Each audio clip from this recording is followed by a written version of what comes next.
Hello everyone, today we will discuss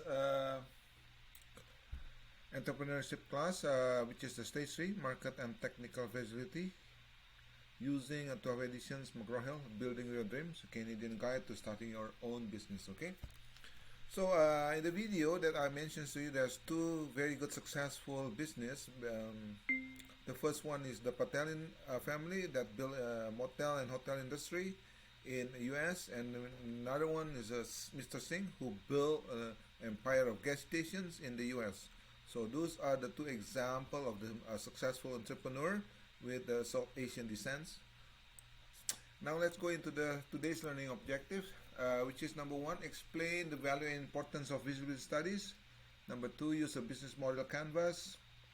And number three, use a primary and secondary market research. Number four, assess the market and technical visibility. Number five, complete the visibility study of your business. What are the visibility study? What should be included? The first one is description of your business concept. Second one is assessment of your market desirability. And then third one is the investment of technical visibility. The fourth one is the assessment of financial viability. Okay. And then the fifth one is evaluation of result and the next steps. What are those things? Considering a new business, for example, you want to set up an samosa shop. Okay, you're gonna create a new business, therefore the concept of the venture, and evaluate technical visibility here and assess the market desirability. Okay, so you need to do in order to assess market desirability, you're gonna conduct a secondary market research. What kind of samosa you're gonna do? You're gonna do the spicy one, or you're gonna do the regular one. So you conduct secondary market research by evaluating the asset market size, segment, and trends, and then conduct a primary market research. Example of that. Okay. Example, once you assess the market size, let's say you want to open up a samosa shop in Burlington. You're going to assess the market size of the demand for that samosa and then evaluate the competition. Let's say there's no one's here. No one have been selling the samosa. You're going to be specialized in the South Asian food or Hakka food. Okay, so you're going to be the one who will be conduct secondary market research. And then once you assess that, you also conduct primary research. You have to make sure that the shop that you're gonna set up is gonna be profitable. And then in terms of evaluate technical visibility, you need to identify the product or service method. So you're gonna already identify which is a samosa shop. You're gonna explore a samosa shop, and the fixed cost of product or service. Your fixed cost is gonna be rent, okay. And the variable cost of providing product or service. Your variable cost will be the flowers and the materials that create that samosa, and establish the structure of your product services. Okay, once you do that, you're going to assess again as well production financial visibility study and refine your business concept. Okay, so this is a good example. You can create a visibility of opening a samosa shop, or you can, if you can, the same thing. If you want to open up a motorcycle shop, it's the same story. If you want to let's say you want to set up a specialized motorcycle shop, chopper motorcycle, which is not available in Burlington. You're going to set up Burlington Chopper or something like that. They're specialized in all chopper motorcycle. Okay, so you will have a lot of already existing Japanese motorcycle shop, but there's also a lot of American motorcycle like Harleys and Indians. So the chopper will be a unique area of the industry that you can do. All right. Let's look at the feasibility study. The concept of your venture, clearly expand and concise, interpret the concept, underlying your venture, what's set apart from the other business. Again, example I mentioned to you, the chopper shop, motorcycle chopper is unique by itself. There's no one has it in Burlington, so you're gonna create one. So it's gonna unique market. Same thing as you create a samosa shop, target South Asian market, specialized in the Hakka style. That's gonna be a good one. And then you do a market assessment. Profile your target customers, indicated your current market size, trend, and seasonal. So you're gonna target the market. Let's say you're gonna target people that has a taste of spicy food, or you're gonna current market size. Let's say Burlington only. Burlington, a city of 500,000. So you're gonna do a seasonal pattern. So it's gonna be there's no seasonal pattern on this kind of shop. But if you open up a motorcycle, it will be seasonal. It's only on summertime.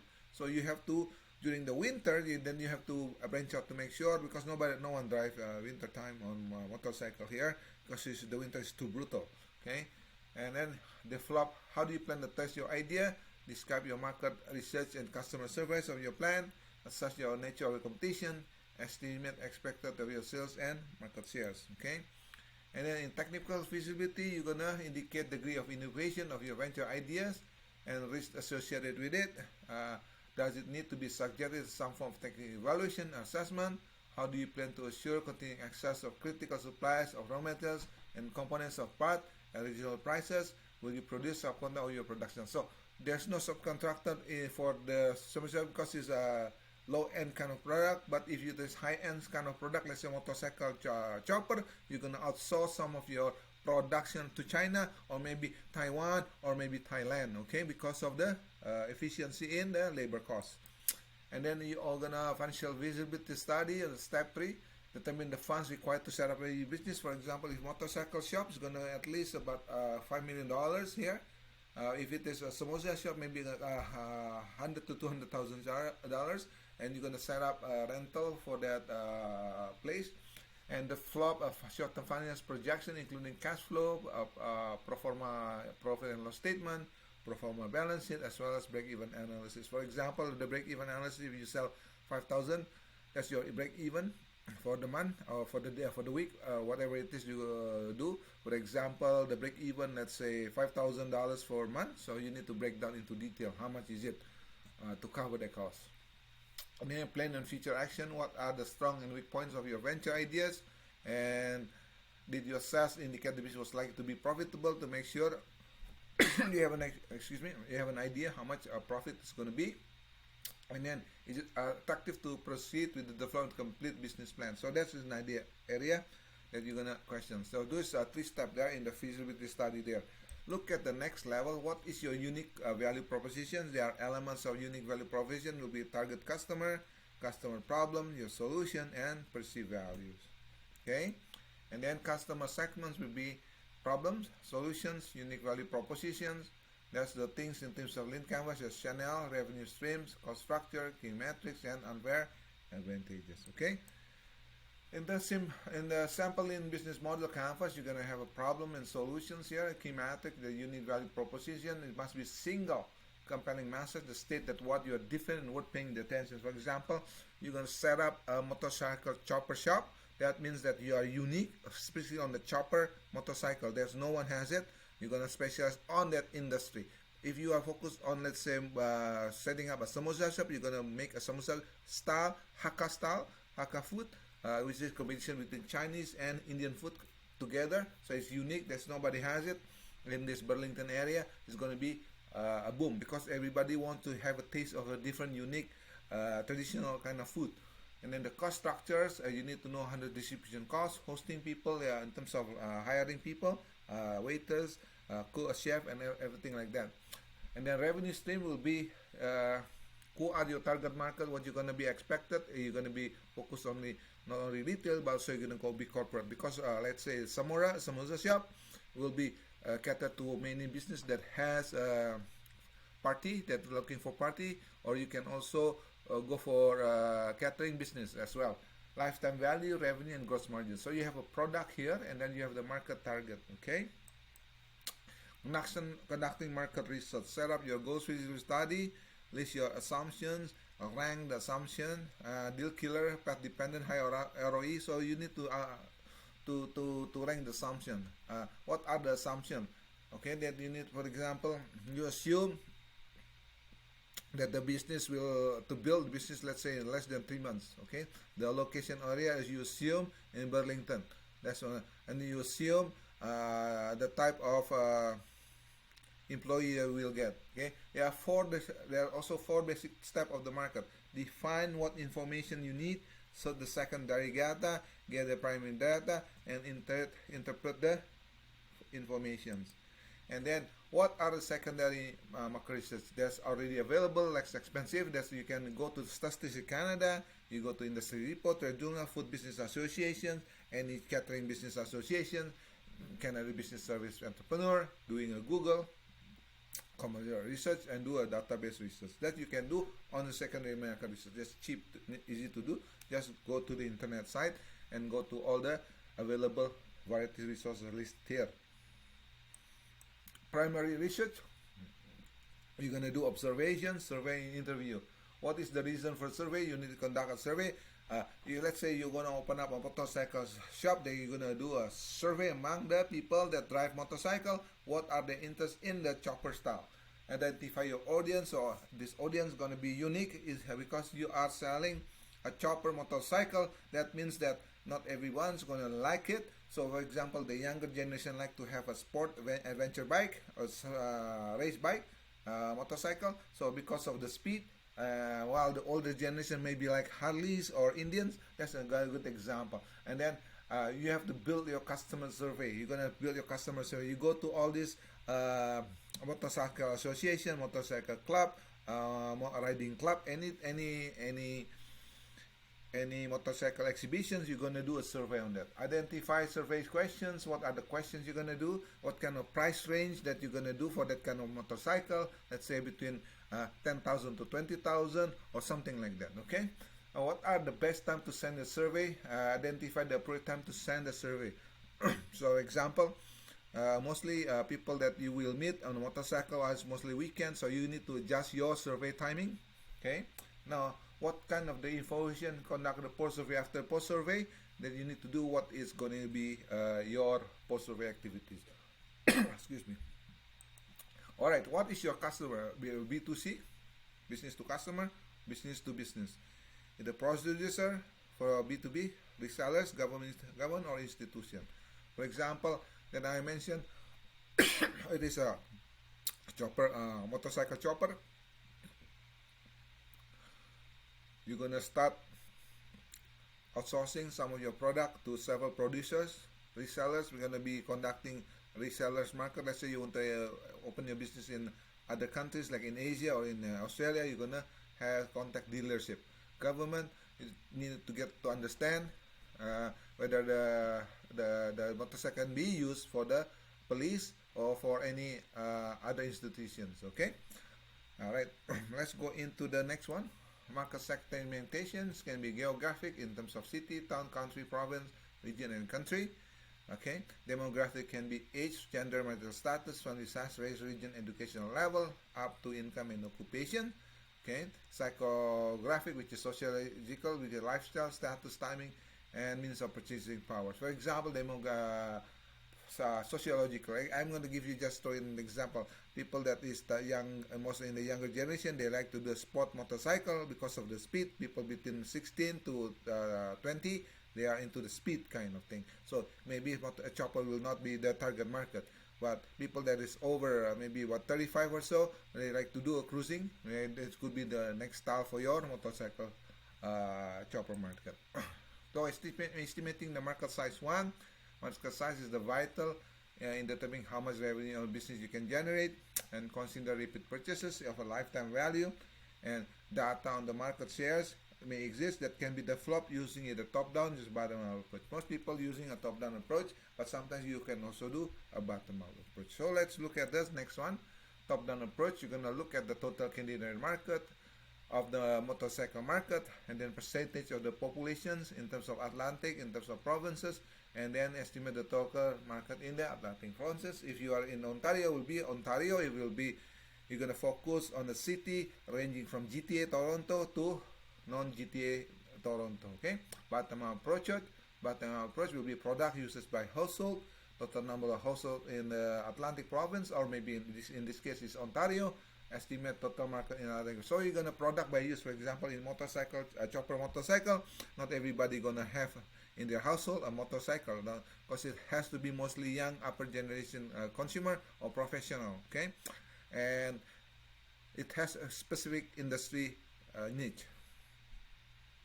And then we're gonna look at the market term, which is pastel. What is pastel? Pastel stand for P for political, E is for economic, S for social, T for technology, E for environment, L for legal. We call it pastel analysis. Okay, pastel. Political, economic, social, technological, environment, legal. Okay. What are the channels? What are the channels? Is the buying decision based on awareness, based on interest, based on consideration, or based on decisions? Now, that is the in terms of buying decisions. But we also need to know your distribution, either direct sales channel or distribution channel. So motorcycle will most of the time handled by distribution channel, by dealership. For example, Honda, Yamaha, all these Japanese are handled by dealership. The same thing, if you open a motorcycle chopper, you're gonna go to a dealership or to direct sales. You can do it that way. Alright, competitive analysis, it can be direct or indirect competitors. How do they compete? Gather information on them, including estimate sales, their strengths and weaknesses, marketing strategy, and analyze your competitors. And then you're gonna do a SWOT, which is strength, distinct advantage your company offer, weaknesses, what does your company do, and what room there's improvement, opportunity, what are the interests of opportunity in the marketplace, as well as threat, what are the obstacles in the threats of the business you're gonna face. Okay, those are typical standard SWOT analysis you're gonna do. And then your company strategy will be cost advantage, differentiation advantage, marketing advantage, focus on market needs. So as I mentioned, so you're gonna be focusing on motorcycle, chopper motorcycle is gonna be focused competitive only on market needs, because not many people can drive a chopper motorcycle. Okay, the same thing with samosa. The samosa with Hakka style, that is also a very market niche, because it's not a mainstream Western kind of food. So it is a unique flavor food that is high spices, high and quite spicy. So not everybody likes spicy foods, right? Now, the technical facility can be new invention created on the first time, or number two, highly innovative because product is somewhat new but widely known or used, or number three, moderately innovative, existing product has been modified significant, or number four, slightly innovative, small but modification is made to this product, number five, or copycat someone else's idea. So it can be either 1 to 5. Okay, for example, samosa shop is going to be moderately innovative because existing one has been modified. There is samosa already in the market, but it's not uniquely Hakka style. So samosa shop can be, let's say, Indian based, but it's they are just not spicy one maybe. The same thing with the chopper motorcycle. There's already existing chopper shop, but they are not unique in terms of design. So you can moderately innovative, okay? Or you can do a copycat, but copycat is not allowed, because the reason why is because copyright infringement. In motorcycle, every product is patented. So once Orange County chopper, for example, is patented, although they went bankrupt, but you cannot copycat that product. You have to buy the patent and the right to copy that product. Minimum viable product, example, the lean startup, such as functional design, easily modified, durable construction, real use, and ease of cost maintenance, manufacturing use. Okay, and then assessment of supply, need to make sure continue execute the supply of raw materials, component part at original prices, make or buy decision. Key factor is that you need to assess your supply relationship, delivery cost, quality, delivery schedule, as well as service level. Okay, and then what are the interpreting results? What customer can exist? Who is the target? The target that you need to define. What problems do the customer face? For example, next to delivery, some customer like to have a delivery, some customers do not direct, so that's a good example. What product service will you pursue? Okay, how big is the potential market? Example of chopper motorcycle is a very unique, distinct market share, so the potential market is going to be quite small as compared to the big mass market product. Who is the competition? How will you compete? For example, let's create motorcycle, chopper motorcycle. There's already an existing chopper like Big Dog motorcycle. They are the premium in the industry, as Borgia motorcycle is one of those motorcycle that has been existing business. So you're going to compete with them. How are you going to look at your business? How will you reach your customer? So that's the idea. You're going to start marketing in the internet or something like that, or you're going to do direct sales from exhibitions, from show, or anything that is can generate revenue. How will you make money, and how much will you charge your customer? So a motorcycle chopper is a very unique kind of product, so it has a premium price. Example, regular motorcycle like Japanese, the brand new one is going to cost you 10,000, but motor chopper is going to cost you maybe 15,000. That's a good example, right? And then the next one is complete a feasibility study. We detail the template that you can use in terms of product, that you, in terms of feasibility assessment of your own venture, that is available also in the Connect. And then chapter 1 summary, basically explain the value of feasibility study. That include all the description, the assessment of market feasibility, the assessment of technical feasibility, the assessment of financial feasibility, and then evaluation the result and the next step. Okay, this is the summary of the objective 1 that we just discussed. Alright, chapter 2, which is the use of business model canvas, which means that it includes the value of proposition statement, includes your business model, and include the business model canvas. So it detailed it here. Okay, and the third one is the chapter objective number 3, use primary and secondary market research by doing in 4 basic steps. Define your information what you need, searching the secondary data, gathering info primary data, and then interpreting the information.